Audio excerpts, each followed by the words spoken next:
Tadi dibahas dan mendapatkan arahan dari Bapak Presiden mengenai nilai tukar.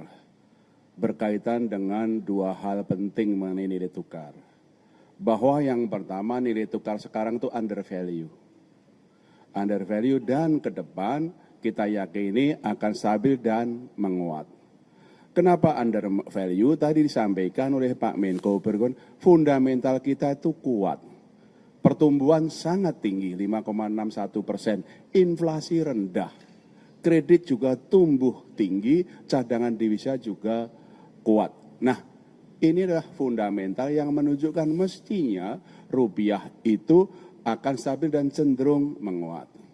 Nah, kenapa dalam jangka pendek ini ada tekanan-tekanan nilai tukar? Sebabnya ada dua, yaitu ada faktor global dan kemudian pada faktor-faktor musiman. Faktor globalnya apa? Yang menyebabkan tekanan nilai tukar dalam jangka pendek ini adalah satu, harga minyak yang tinggi. Dua, suku bunga Amerika yang juga meningkat tinggi. Yield Yield US Treasury 10 tahun sekarang adalah 4,47%. Demikian juga dolar yang menguat. Dan Pak Menko tadi mengatakan terjadinya pelarian modal dari emerging market termasuk Indonesia. Nah, memang dalam secara musiman April, Mei, Juni ini memang permintaan terhadap dolarnya tinggi.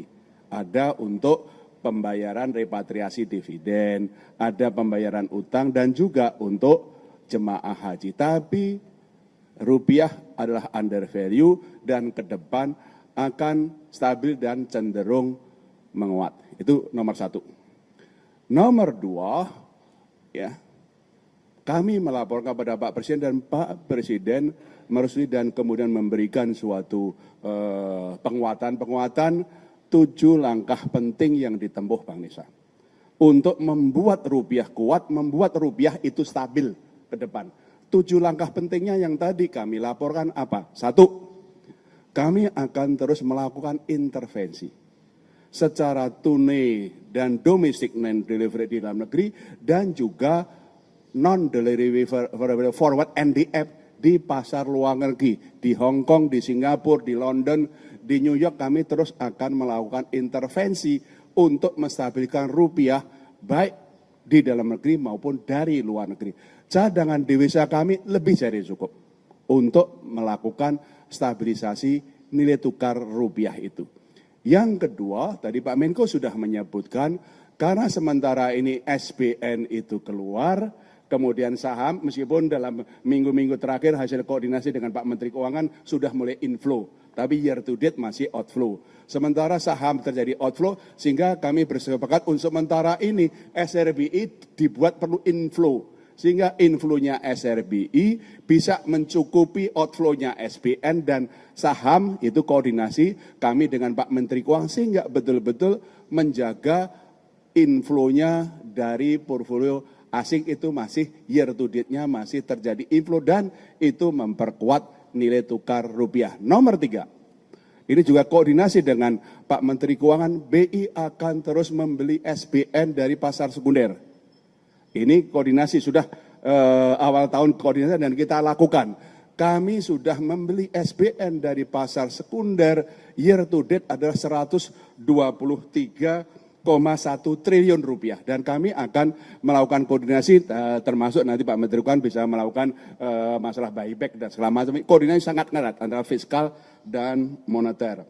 Kemudian yang keempat, kami juga dengan Pak Menteri Keuangan menjaga likuiditas di perbankan dan pasaran lebih dari cukup.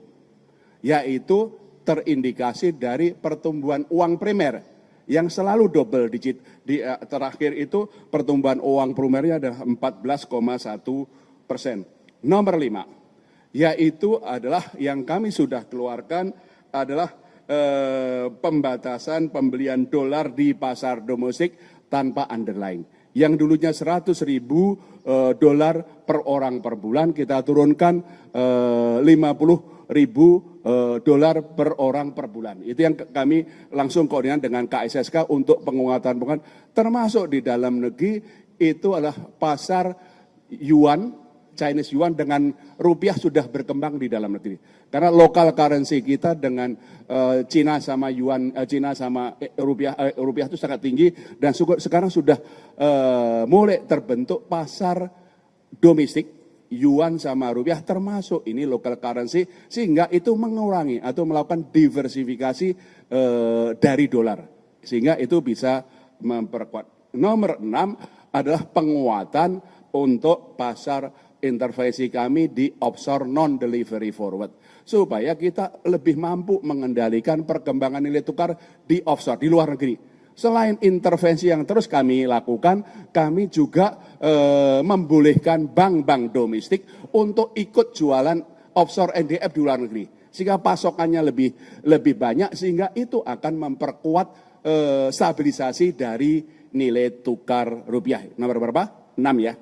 Nomor 7 adalah peningkatan pengawasan kepada bank-bank dan korporasi yang terutama kami lihat bank-bank korporasi yang aktivitas pembelian dolarnya tinggi, kami kirim pengawas ke sana koordinasi dengan Bu Frederica Widyasari dari Ketua OJK untuk memastikan bagaimana stabilitas sistem keuangan terjaga. Terima kasih Pak Menko. Yang tadi pembatasan pembelian dolar yang sudah kami turunkan dari 100.000 menjadi 50.000 kami persiapkan, kami akan turunkan lagi menjadi 25.000 sehingga pembelian dolar sampai dengan atau di atas 25.000 itu harus pakai underlying. Ya, itu yang kami akan perkuat, ini akan kami perkuat dalam negeri. Pak Menko sudah cukup? Oke, berarti yang lain.